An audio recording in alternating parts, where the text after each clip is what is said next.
Bonjour. Bonjour François. Ça va bien ? François de Rugy, ancien ministre de la Transition écologique et ancien président de l'Assemblée nationale, est un homme très engagé qui entend désormais agir sur le terrain. Conseiller régional des Pays de la Loire et président d'honneur du Conseil d'orientation stratégique du mouvement Symbiote, syndicat qui se consacre à la transition énergétique du bâtiment. Il s'investit dans la vie citoyenne pour soutenir des projets entrepreneuriaux dédiés au développement durable. Son expertise sur les sujets écologiques comme l'énergie ou l'eau font de lui une voix inspirante et incontournable pour construire un avenir plus responsable. Et si on parlait écologie autrement, bienvenue dans le déclic. Qu'est-ce que ça a été ton déclic concernant l'écologie? Qu'est-ce qui a fait que tu... Alors, moi, je peux dire que mon premier souvenir, et ce qui m'a beaucoup marqué, c'est une marée noire qui avait eu lieu, une petite marée noire, mais qui avait eu lieu sur la plage de mon enfance, sur l'île d'Ouessant, à la pointe de la Bretagne. Okay. Et quand j'ai vu toutes ces personnes, notamment des militaires, ramasser le pétrole, je crois que c'est ça qui a été mon premier déclic pour l'écologie. Ça a été lié avec une vocation politique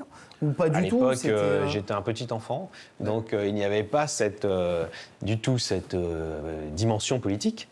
Mais c'est vrai que mes parents étaient par ailleurs assez sensibilisés aux questions d'écologie, donc c'est sans doute eux qui, progressivement, tout au long de l'éducation, nous ont amenés, les 3 enfants, à être beaucoup plus conscients des enjeux écologiques et moi, à basculer vers la politique. D'accord. Et est-ce que justement l'écologie, elle est décorrélée de la politique ou pas du tout?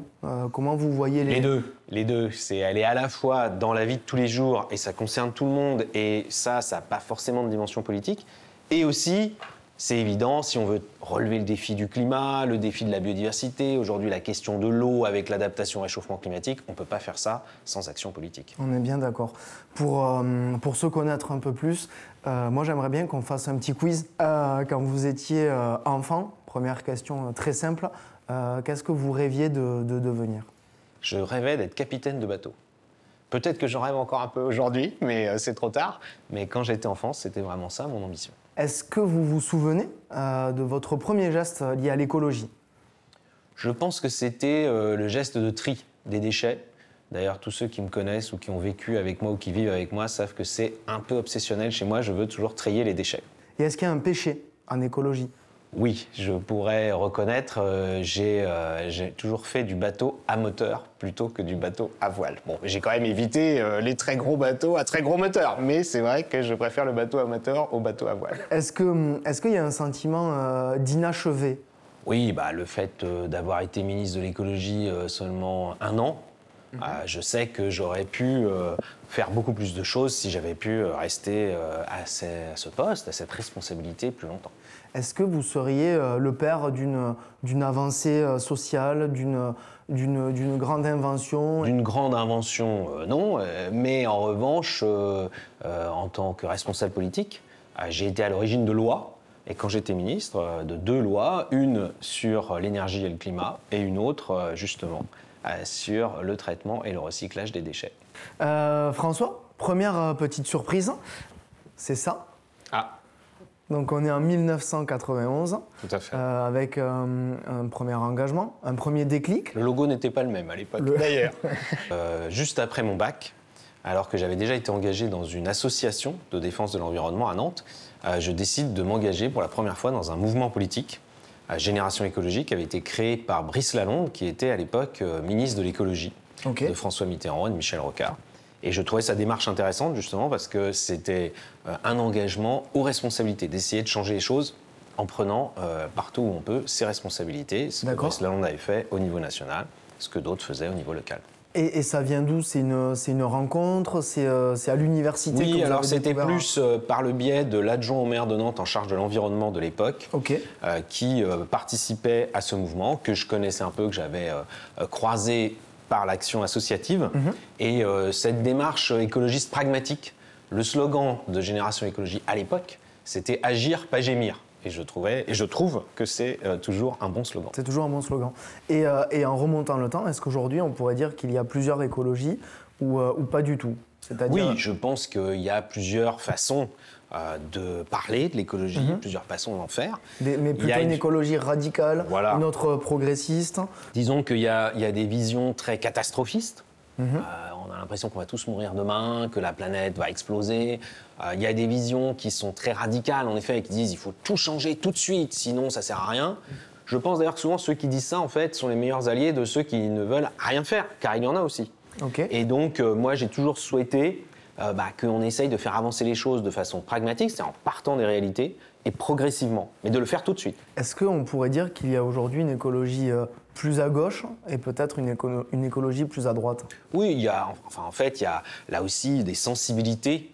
Alors, le parti Europe Écologie Les Verts a l'ambition, la prétention de rassembler tout le monde, mais en réalité, eux, ils sont sur une ligne qui est quand même très à gauche, très radicale, alors que d'autres peuvent être plus centristes et peut-être d'autres, en effet, se reconnaître dans des visions plus à droite, ou même tout simplement ne pas forcément vouloir avoir une catégorie gauche, droite, centre, extrême gauche, extrême droite, et en se disant on peut faire de l'écologie de façon pragmatique. Pour que ce soit peut-être le plus large possible et le plus accepté par les Français, est-ce qu'il ne faudrait pas que ce soit un peu plus modéré, peut-être?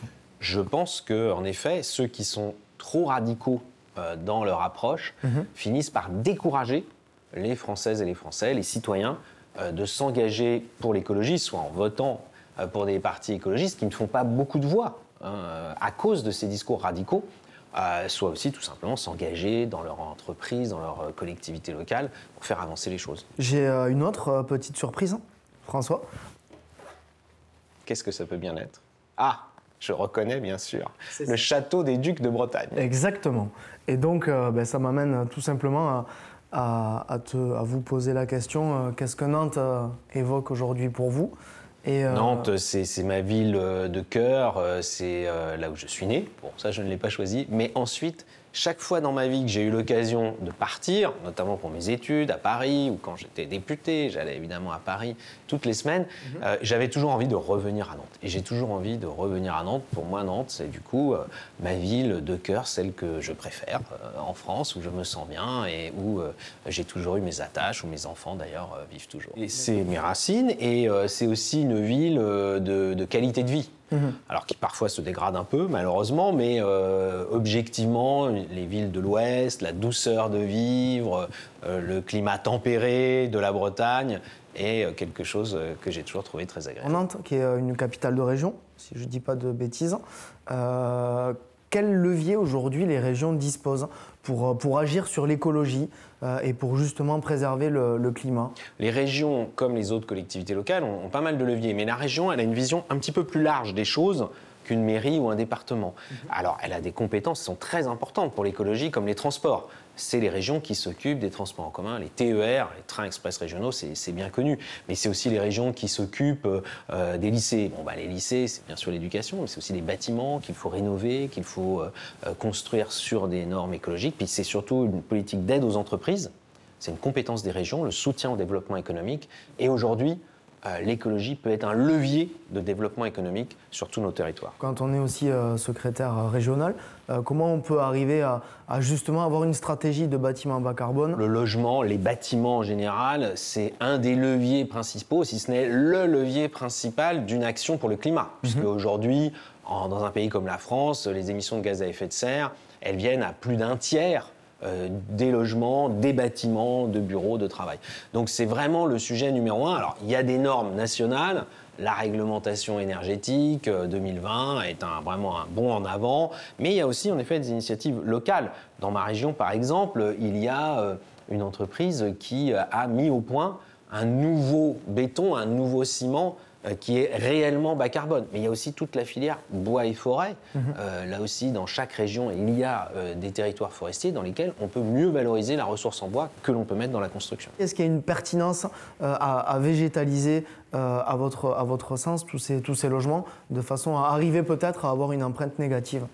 Alors, quand je me suis engagé il y a plus de 30 ans maintenant, on en parlait déjà, des bâtiments passifs ou à énergie positive, ou à consommation négative, ça revient au même. Bon, c'est vrai que parfois, quand on se dit que 30 ans après, on est encore en train de dire « il faudrait expérimenter, il faudrait travailler », bon, objectivement, il y a quand même eu des progrès de fait. Beaucoup de progrès dans les normes de construction. Les logements d'aujourd'hui consomment beaucoup moins d'énergie que ceux qui ont été construits il y a 30 ans, et a fortiori ceux qui ont été construits il y a 50 ans. Mais il y a encore des progrès à faire, et moi je trouve que c'est stimulant. C'est des progrès pour l'écologie, pour la qualité de vie sur la planète, mais c'est aussi des progrès pour la qualité de vie des gens qui habitent dans ces logements. C'est quand même ça le plus important. C'est ce qu'on appelle le biomimétisme, c'est-à-dire finalement on observe dans le vivant des choses qu'on peut ensuite utiliser, que nous, les êtres humains, on comprend parfaitement et que l'on peut utiliser dans les techniques de construction, sur l'isolation par exemple. Je ne sais pas si les gens savent par exemple que c'est grâce aux techniques développées par les araignées, les toiles d'araignées, qu'on a beaucoup amélioré la construction d'un certain nombre d'ouvrages qui sont du coup beaucoup plus fins et donc beaucoup plus économes en matière première. Et l'eau, François ? L'eau, sujet éminemment politique. Je ne sais pas si les gens savent qu'en 1974, René Dumont, qui a été le premier candidat à l'élection présidentielle pour les écologistes, disait, il avait soulevé son verre d'eau et il avait dit « ceci est un sujet politique ». Il y a eu un projet aussi qui est remonté jusqu'à certains conseillers de l'Élysée qui était d'échanger de l'eau douce contre des hydrocarbures. Est-ce que vous pensez qu'aujourd'hui on en a les moyens et est-ce que ce projet n'est pas un petit peu fou ? Alors, c'est vrai que l'idée d'avoir presque des échanges internationaux, comme il y a en effet des échanges autour de l'énergie, qu'il y en ait demain autour de l'eau, en fait, il y en a déjà aujourd'hui dans certains pays qui ont des déficits en eau et qui peuvent se ravitailler chez les voisins. On a donc suffisamment assez d'eau douce aujourd'hui pour se permettre de réfléchir à des coopérations. Aujourd'hui, non, on n'en a pas toujours assez. Et dans un pays comme la France, sans être catastrophiste, on va avoir des pénuries d'eau potable potentielles si on ne fait rien dans un certain nombre de régions, comme le Grand Sud-Ouest par exemple. Et donc on a à réinventer les usages de l'eau et aussi du stockage de l'eau, de la gestion de l'eau, le recyclage de l'eau, ce qu'on ne fait pas du tout en France aujourd'hui. En tant que ministre, François, vous auriez, vous, accepté une telle proposition, à savoir d'envoyer de l'eau douce dans des pays en échange d'hydrocarbures, par exemple ? Je pense que quand on est ministre, quand on est responsable politique, la première responsabilité, c'est d'assurer la sécurité d'approvisionnement des habitants de son pays. Donc la sécurité d'approvisionnement en eau, ce qui est déjà un gros défi, région par région, c'est différent selon les régions bien sûr, et aussi la sécurité d'approvisionnement en énergie et par ailleurs les hydrocarbures. Le but c'est quand même d'en sortir, donc si on doit faire des échanges demain, je pense qu'il faudrait anticiper plutôt des échanges autour de l'électricité ou de l'hydrogène par exemple. Mais là, donc la réponse est plutôt non. En revanche, je pense qu'aujourd'hui transporter de l'eau dans des bateaux par exemple, sur des très longues distances, c'est pas très rationnel. Vous parliez d'évolution de comportement. Est-ce que, par exemple, on peut pas se dire qu'avoir de l'eau douce et de l'eau potable, notamment dans les toilettes, c'est quelque chose qu'il faut remédier ? Voilà, ça, c'est des choses qui sont, entre guillemets, assez simples à faire. Alors, évidemment, il faut quand même prévoir 2 circuits d'eau dans son logement, mais dans des immeubles, dans des maisons, c'est faisable, en réutilisant l'eau de pluie. Parfois, on dit aussi l'eau qui sort de l'évier ou qui sort de la douche, on pourrait l'utiliser pour arroser, par exemple, ou pour nettoyer les rues. Pas forcément, évidemment, pour ensuite être mise dans les circuits d'eau potable, mais il y a des solutions assez simples de réutilisation de l'eau. Réutilisation, recyclage de l'eau. Aujourd'hui, c'est des choses que l'on ne fait quasiment pas en France parce qu'on a été habitué à l'accès assez facile et peu cher à l'eau potable. Alors, ça me fait une transition parfaite. Hop là. Ah.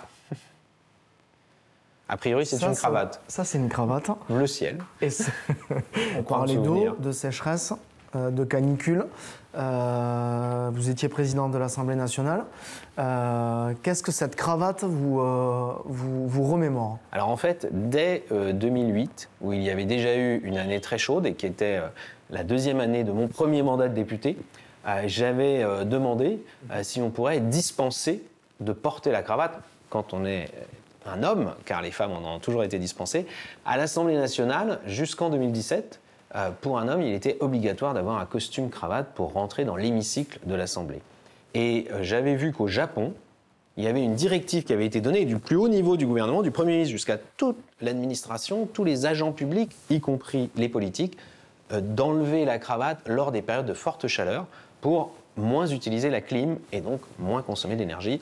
Et donc, en effet, j'ai ensuite été dans ce sens quand j'étais président de l'Assemblée nationale, avec l'accord du bureau de l'Assemblée nationale. Est-ce qu'on peut dire aujourd'hui que le gouvernement s'est inspiré de vous sur le col roulé notamment ? Indirectement, oui, parce que quand j'étais ministre, ensuite en 2019, il y a eu aussi des très fortes chaleurs. On l'a oublié, mais il a fallu annuler les épreuves du brevet des collèges, par exemple. Et donc j'avais dit, moi, au reste du gouvernement, j'ai dit, écoutez, on peut montrer l'exemple de façon simple, on enlève la cravate, on met un peu moins de clim que si on reste engoncé dans sa veste et sa cravate. À l'époque, j'étais le seul, je n'avais pas été suivi. J'ai vu qu'ensuite, avec plutôt le froid et les pénuries d'énergie, on a dit, bah oui, en effet, si on met le col roulé, c'est un moyen simple de chauffer un peu moins. Alors, pour rester sur la cravate, François ? Oh là. Alors là, il va falloir me donner des explications. Est-ce que si demain je suis député, je peux venir à l'Assemblée nationale avec une cravate comme ça? Bah, oui, mais c'était déjà le cas avant. Parce que comme avant, ce qui était obligatoire, c'était la cravate, on ne disait pas quelle forme ou quelle couleur elle devait avoir. En théorie, oui. Il y a aujourd'hui une liberté vestimentaire. Il est quand même marqué qu'il faut avoir une tenue correcte. Hein. Voilà, il ne s'agit pas de venir en maillot de bain. Il y a déjà 29 communes, François, qui sont en restriction d'eau sur le mois d'avril. Qu'est-ce qu'on peut faire concrètement? Il y a deux dimensions. Il y a l'urgence dans des communes, et il va y en avoir beaucoup plus que 29. Hein. Dès qu'on va avancer dans la saison, vers l'été, il va y avoir en France des milliers de communes dans lesquelles il y aura des mesures de restriction d'eau. J'espère que ça n'ira pas jusqu'à des coupures d'eau. Ça, l'urgence, ça sera de gérer l'eau en disant il y a des périodes où il faut consommer beaucoup moins, on ne lave évidemment pas sa voiture, on n'arrose pas le jardin, on ne remplit pas une piscine si, et on doit la laisser remplie d'ailleurs toute l'année si on en a une, et ainsi de suite. Et puis il y aura aussi surtout des mesures de long terme, et là qu'il faut prendre dès maintenant, mais qui vont s'étaler sur 5 ou 10 ans. Pour moi, c'est un des grands chantiers prioritaires de l'écologie. Des méga-bassines, est-ce que c'est pour vous un sujet de long terme? Malheureusement, en France, on adore s'affronter, y compris au sens physique du terme, malheureusement, autour de symboles. Donc, en effet, les méga-bassines, c'est devenu le symbole. Personne n'en parlait il y a encore 3-4 ans. Moi, quand j'étais ministre, j'étais allé dans les Deux-Sèvres, d'ailleurs, et on avait signé un accord avec les agriculteurs, avec les élus locaux pour gérer l'eau ensemble. C'est ça qu'il faut retenir, c'est qu'il faut gérer l'eau ensemble. Il faut se la répartir. Parce que si chacun fait ce qu'il veut, évidemment, on va aller droit à la pénurie. Et puis, il faut du stockage. Et donc, les bassines en font partie. C'est une des techniques de stockage. Mais il y a plein d'autres techniques. Le stockage souterrain, le stockage dans des petits barrages, etc. Et ça, il faudra en faire. Sinon, on aura évidemment des pénuries. Quand on parle de gérer l'eau ensemble, on peut avoir la même politique aujourd'hui pour des zones rurales que ce qu'on peut avoir dans des grandes villes françaises? C'est surtout qu'il faut une solidarité. Parce que l'eau, elle est plutôt en général à la campagne. Les grosses consommations pour les particuliers, mais aussi parfois des entreprises industrielles, elle est plutôt en ville. C'est un peu comme l'énergie d'ailleurs, c'est un peu comme l'alimentation. Si on croit qu'on va y arriver chacun dans son coin, ça ne marchera pas. Il faut absolument avoir, une vision d'ensemble, et ça c'est quand même l'État qui doit le porter, qui doit le garantir, parce que c'est un enjeu tellement vital qu'on ne peut pas laisser chacun faire sa petite cuisine dans son coin. Et en revanche, ensuite, les moyens seront évidemment différents selon qu'on est en zone de montagne, en zone côtière, qu'on est au bord de la Méditerranée ou qu'au contraire, on est dans le nord de la France. Est-ce que, François, dans le fond, une des solutions, c'est pas la décroissance, peut-être? C'est ce que pensent un certain nombre de militants écologistes un peu radicaux. Je ne le crois pas. La décroissance, ça veut dire en fait que la production baisse. Alors c'est vrai que ça ferait moins d'impact sur l'environnement si la production baissait. Mais ça veut dire aussi qu'on aurait moins de ressources pour financer les transformations dont on a besoin. Moi je crois beaucoup plus au fait qu'il faut 3 choses pour avancer dans l'écologie. De la recherche scientifique, qui permet de trouver des solutions qui donnent lieu à des innovations technologiques et du développement économique. Et c'est quand on a les 3, la recherche scientifique, l'innovation technologique et le développement économique, qu'on arrive à vraiment changer les choses pour l'écologie. Nicolas Hulot a dit que tout se jouait dans les 10 ans à venir. C'est quelque chose qu'il a dit en 2018. J'allais dire en quelle année l'a-t-il dit, car souvent ça a été dit il y a plus de 10 ans. En 2018, donc il nous reste 5 ans. Est-ce qu'il nous reste vraiment 5 ans, François? Moi, je ne crois pas à ces discours un peu catastrophistes. Qu'on veuille frapper les esprits pour dire il faut agir. Oui, mais ce qu'il faut surtout, c'est agir. Et donc, si on passe son temps uniquement à annoncer la fin du monde, je crois qu'en fait, on finit par s'habituer à ces discours et à dire elle ne se produit pas, cette fin du monde, heureusement d'ailleurs. Et donc, on pourrait finalement ne rien changer. Je crois beaucoup plus au fait d'agir ici et maintenant, mais alors en effet de façon continue, de façon déterminée, volontariste. Car si on ne le fait pas, c'est pas qu'on va tous mourir, c'est que nos conditions de vie sur Terre vont se dégrader, et on le sent déjà aujourd'hui. Un autre petit clin d'œil, qui est vraiment pour moi un élément clé de votre carrière, c'est cette photo. C'est une photo qui, en effet, pour moi en tout cas, est chargée d'un peu d'émotion, puisque c'était pour la réunion du Congrès, le Parlement réuni en Congrès à Versailles. Et donc le président de l'Assemblée nationale, que j'étais à l'époque, préside la séance. À ce moment-là, à quoi on pense? On se dit qu'il faut être à la hauteur de la fonction. C'est une fonction qui évidemment nous dépasse, qu'on n'exerce qu'un temps. Une séance de l'Assemblée nationale, même peut-être du Parlement réuni en congrès, mais surtout à l'Assemblée nationale, ça peut déraper à tout moment. Et malheureusement, on le voit encore plus aujourd'hui. Alors justement, j'ai quelque chose aussi dans cette petite boîte qui va vous rappeler, je pense, une grande partie de la fonction. Ah. C'est unique. Ah oui, oui, c'est vrai. C'est votre dossier, cuir, tout à fait. de président de l'Assemblée nationale. Oui, oui, oui. C'est en effet la tradition d'avoir ce type de pochette, si on peut dire, avec marqué dossier du président. Et est-ce que vous vous souvenez du premier dossier qu'il y a eu à l'intérieur de ce dossier ? Alors, ce que je sais en tout cas, je pense que c'était à la fois le premier dossier et la première séance que j'ai présidée. En fait, quand on est élu président de l'Assemblée nationale, on fait un petit discours, c'est la séance inaugurale. Mais on rentre vraiment en fonction. La première séance dite d'installation, on doit mettre au vote l'élection des vice-présidents, etc. On a été rentré dans la séance en se disant ça va être fait en 5 minutes parce qu'il y avait un accord entre les groupes.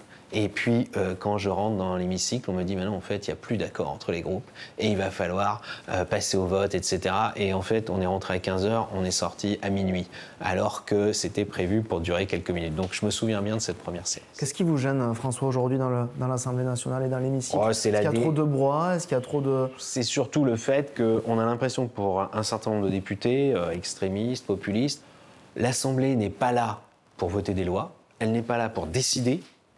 Elle est là pour organiser des débats les plus violents possibles, les plus durs, avec des insultes, avec des menaces, avec aussi des vidéos virales, comme si c'était un plateau de télévision, comme si c'était une émission de télé-réalité, alors que l'Assemblée nationale, ça devrait vraiment être le cœur de la démocratie parlementaire française, c'est-à-dire que l'endroit où on débat et on vote. Or, il y a des gens, ils voudraient que ce soit le débat permanent, mais qu'il n'y ait jamais de vote et qu'il n'y ait jamais de décision. Or, l'Assemblée est un lieu de décision. Pour finir, François, 2 petites questions. La première, elle est plus personnelle. Est-ce que vous êtes heureux aujourd'hui ? Moi, je suis heureux de ce que je fais aujourd'hui, qui est, je me suis un petit peu éloigné des responsabilités politiques nationales. C'est un choix de travailler plutôt avec des entreprises privées dans le monde économique, toujours sur les enjeux écologiques, car je crois que c'est ce que je sais le mieux faire, et c'est quelque chose qui me plaît beaucoup, c'est une autre façon de faire. Mais moi, je ne suis pas non plus de ceux qui, après avoir fait de la politique pendant des années, crachent sur la politique. Je trouve ça d'ailleurs assez dommage. J'ai aussi beaucoup aimé les années de responsabilité politique. La politique, François, est-ce que c'est réellement terminé ? Alors, c'est pas totalement terminé parce que j'ai un mandat local de conseiller régional dans ma région. Donc, mais pour vous, plus d'ambition nationale, c'est... À ce stade, et pour l'instant non, parce que je crois qu'il faut, quand on s'engage, moi je me suis toujours engagé à fond. Donc je me suis engagé à fond dans la politique pendant 25 ans. J'ai fait ça matin, midi et soir, 7 jours sur 7 quasiment, vraiment parce que pour moi c'était quelque chose qu'on ne faisait pas à moitié. J'avais pas un autre job à côté, ou j'avais pas une entreprise, ou que sais-je encore. Et maintenant, je suis engagé dans la vie économique, toujours sur l'écologie, mais du point de vue des entreprises privées. J'ai aussi envie de le faire assez à fond. Après, l'avenir peut toujours nous réserver, évidemment, des rebondissements, des surprises. Après tout, à 49 ans, on peut encore imaginer beaucoup de choses. Merci beaucoup, François de Rugy, d'être venu. Merci pour l'invitation.